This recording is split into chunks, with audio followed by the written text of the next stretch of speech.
नमस्कार दोस्तों, इस वीडियो में हम बात करेंगे ड्रग रिवास्टिगमिन के बारे में। रिवास्टिगमिन एक इनडायरेक्टली एक्टिंग पैरासिम्पैथोमिमेटिक ड्रग है। इसका मतलब मैं पिछले ही वीडियो में बता चुका हूँ।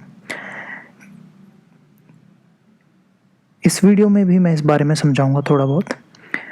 और ये इनहिबिट करती है एक एंजाइम एसिटाइलकोलिनेस्टरेज और कोलिनेस्टरेज एंजाइम को। तो जो ड्रग रिवास्टिगमिन है, मेनली इसका बेसिक वर्क होता है जो कि एक कोलिनर्जिक फंक्शन को इन्हांस करना, उसकी एक्टिविटी को इंक्रीज़ करना।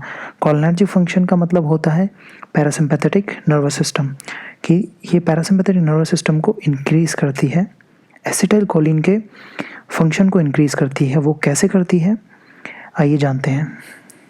इसका मेन फंक्शन होता है एसिटाइलकोलिनेस्टरेज एंजाइम को इनहिबिट करना और एसिटाइलकोलिन की एक्टिविटी को इन्हांस करना।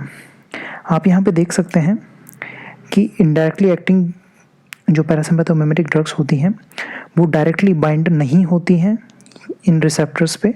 यहाँ पे आप देख सकते हैं ये रिसेप्टर्स पे ये डायरेक्टली बाइंड नहीं होती हैं, इसलिए इन ड्रग्स को इनडायरेक्टली एक्टिंग पैरासिम्पैथोमिमेटिक ड्रग्स बोलते हैं।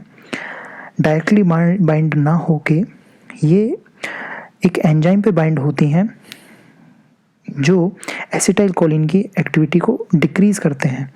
जो एंजाइम एसिटाइलकोलिन की एक्टिविटी को डिक्रीज़ करते हैं, तो ये इनका मेन वर्क होता है इन एंजाइम्स को ब्रेक डाउन करना या उनसे अटैच होके उनकी एक्टिविटी को डिक्रीज़ करना। यहाँ पे आप ये देख सकते हैं एसिटाइलकोलिनेस्टरेज जो एंजाइम है, इसकी एक्टिविटी को ये बाइंड हो रहे हैं यहाँ पे और एसिटाइलकोलिन को प्रिवेंट कर रहे हैं इससे बाइंड होने पे और इसके एक्टिविटी को इंक्रीज़ कर रहे हैं, और इससे कि ये जो एसिटाइलकोलिन है यहाँ पे जाके बाइंड हो रहा है।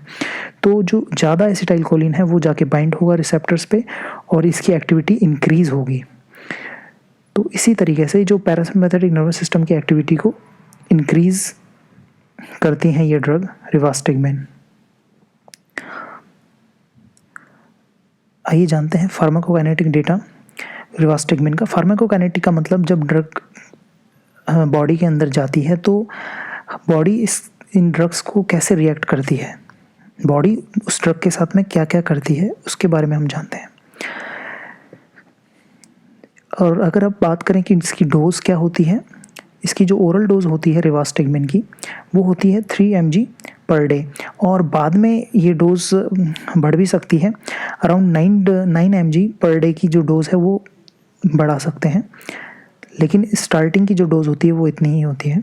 और अगर हम इसकी बायो अवेलेबिलिटी की बात करें कि ये टिश्यू में कितना जाता है, ये है अराउंड 60 to 72%। और एक और चीज़ ध्यान में रखने वाली बात है कि ये ब्लड ब्रेन बैरियर को क्रॉस करती है। दैट मीन्स कि ये ब्रेन में एसिटाइलकोलिन की एक्टिविटी को इंक्रीज़ करेगी और इसकी जो प्रोटीन बाइंडिंग होती है वो अराउंड 40% होती है, और इसका मेटाबॉलिज्म जो होता है वो लिवर में होता है। दैट मीन्स कि यदि किसी को लिवर डिजीज़ है तो ये ड्रग देने से पहले एक बार सोचना पड़ेगा, क्योंकि लिवर डिजीज़ में हो सकता है कि इसका मेटाबॉलिज्म कम हो, इससे ये हो सकता है इसकी टॉक्सिसिटी बढ़ सकती है। और इसका जो हाफ लाइफ है वो अराउंड 1.5 आवर्स है, कि इतने टाइम में ये ड्रग आधी हो जाएगी बॉडी के अंदर। और इसका जो एक्सक्रीशन है वो 97% इन यूरिन में होता है। तो रिनल डिजीज़ में भी इस ड्रग को देने से पहले सोचना पड़ेगा, फिजिशियन को सोचना पड़ता है कि यदि किसी को रिनल डिजीज़ है तो टॉक्सिसिटी होने का चांस ज़्यादा होता है।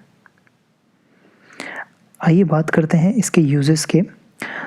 रिवास्टिगमिन जो होती है वो कैप्सूल्स में, लिक्विड सॉल्यूशन में और पैचेस में अवेलेबल होती है। यहाँ पे देख सकते हैं ये कैप्सूल फॉर्म में एक्सिलॉन इसकी एक कॉमर्शियल नेम है रिवास्टिगमिन का, ये अवेलेबल है। और ट्रांसडर्मल पैचेस भी अवेलेबल होते हैं, ये आप देख सकते हैं। तो जो ट्रांसडर्मल पैचेस होते हैं वो पूरे 24 आवर्स के लिए होते हैं, और एक क्वांटिटी जो होती है वो पैचेस में होती है, यहाँ पे आप देख सकते हैं। और ये पैचेस अलग अलग जगह बॉडी पे आप लगा सकते हैं, और इसकी फुल डे जो है बॉडी में एब्जॉर्प्शन होता रहेगा।